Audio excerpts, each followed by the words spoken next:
بسم اللہ الرحمن الرحیم السلام علیکم ورحمۃ اللہ وبرکاتہ جزا اللہ عنا سیدنا محمد اللہ و اہلہ۔ میرے ناظرین، امید ہے آپ خیریت سے ہوں گے۔ اللہ تعالیٰ شانہ آپ کو خوش و خرم رکھے۔ آج کی جو میری ویڈیو ہے اس کا ٹائٹل اور موضوع یہ آپ کے سامنے ہے، اسکرین کے اوپر چل رہا ہے۔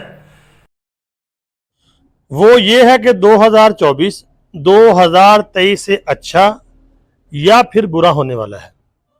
2023 تو آپ نے دیکھ لیا کیسا گزرا ہے، اس میں کیا حالات بنے ہیں، پوری دنیا میں دیکھیں یا پاکستان میں دیکھیں، تو کیا 2024 اس سے بھی برا ہونے والا ہے؟ احادیث کی روشنی میں اس کو جانیں گے۔ پیشن گوئی نہیں، حدیث ہمیں بتاتی ہے کہ آنے والا زمانہ چاہے 2024 ہے وہ کیسا ہوگا، اور حضور نے ہمیں اس کے بارے میں کیا بتایا ہوا ہے۔ حدیث کے اندر یہ بات موجود ہے۔ تو آپ کو حدیث پاک پیش کرنے سے پہلے گزارش کروں گا، اگر آپ نے میرا چینل قاری بابر حفیظ.1 یوٹیوب چینل ابھی تک سبسکرائب نہیں کیا، سبسکرائب بھی کریں، اور اسی طرح فیس بک چینل میرا ہے قاری بابر حفیظ.1 کے نام پر ہی، اس کو بھی جا کے آپ فالو کریں۔ تو میرے ناظرین، حدیث پاک آپ کے سامنے پیش کروں گا۔ صحیح البخاری کی یہ حدیث ہے، اس کا باب ہے باب الفتن، اور حدیث کا نمبر بھی یہ آپ کے سامنے سکرین کے اوپر شو ہو رہا ہے۔ عربی کی عبارت پڑھوں گا۔ بسم اللہ الرحمن الرحیم۔ تو پہلی لائن سے دیکھیں، حدثنا محمد بن یوسف، کہ ہمیں حدیث پہنچی ہے محمد بن یوسف سے۔ حدثنا سفیان، محمد بن یوسف کہتے ہیں ہمیں حدیث پہنچی ہے سفیان سے۔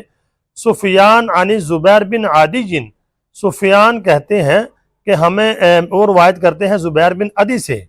زبیر بن عدی نے کہا اتینا انس بن مالک رضی اللہ تعالیٰ عنہ، کہ ہم آئے انس ابن مالک رضی اللہ تعالیٰ عنہ جو صحابی رسول اللہ کے پاس، فشکونا الیہما نلقا من الحجاج، تو ہم نے شکوہ کیا اس چیز کا جو ہمارے اوپر حجاج بن یوسف یعنی ظلم کرتا تھا، زیادتیاں کرتا تھا۔ تو انس ابن مالک رضی اللہ تعالیٰ عنہ نے فرمایا فقال اصبروا، تم صبر کرو، فإنہ لا یأتی علیکم زمان، کہ بے شک نہیں آئے گا تمہارے اوپر زمانہ، الا مگر الذی، جو بھی زمانہ آئے گا اس کے بعد، بعدہ شر منہ، وہ شر سے بھرپور ہی ہوگا، اس میں شر ہی شر ہوگا۔ یعنی جس زمانے میں تم جی رہے ہو یہ زمانہ بہتر ہے، اس سے آگے جو زمانہ آئے گا حتی تلقوا ربکم، یہاں تک کہ تم اپنے رب سے جا ملو، یعنی ایسا ہی ہوتا رہے گا۔ سمعتہ من نبیکم صلی اللہ علیہ وسلم، میں نے اسی طرح سنا ہے تمہارے نبی حضرت محمد صلی اللہ علیہ وسلم سے، یعنی کہ نبی پاک صلی اللہ علیہ وسلم سے میں نے ایسے ہی سنا ہے۔ تو یہ حضرت انس ابن مالک رضی اللہ تعالیٰ عنہ سے پوچھا تھا، ان کو کہا ان سے یعنی کہ شکوہ کیا تھا کہ حجاج بن یوسف ہمارے اوپر ظلم کرتا ہے، تو آپ نے آگے سے نبی پاک صلی اللہ علیہ وسلم کا یہ فرمان ان کو سنایا۔ تو آگے اردو کا ترجمہ اس کو دیکھ لیں۔ حضرت انس ابن مالک رضی اللہ تعالیٰ عنہ کے پاس آئے، دوسری لائن سے دیکھیں، ہم نے ان سے حجاج بن یوسف ظالم کا شکوہ کیا، جو مصیبتیں اس کی طرف سے ہم کو پہنچ رہی تھیں۔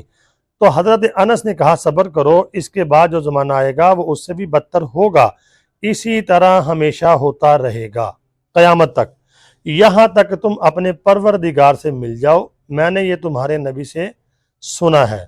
تو میرے ناظرین، اس سے آپ کو کیا بات سمجھ آئی؟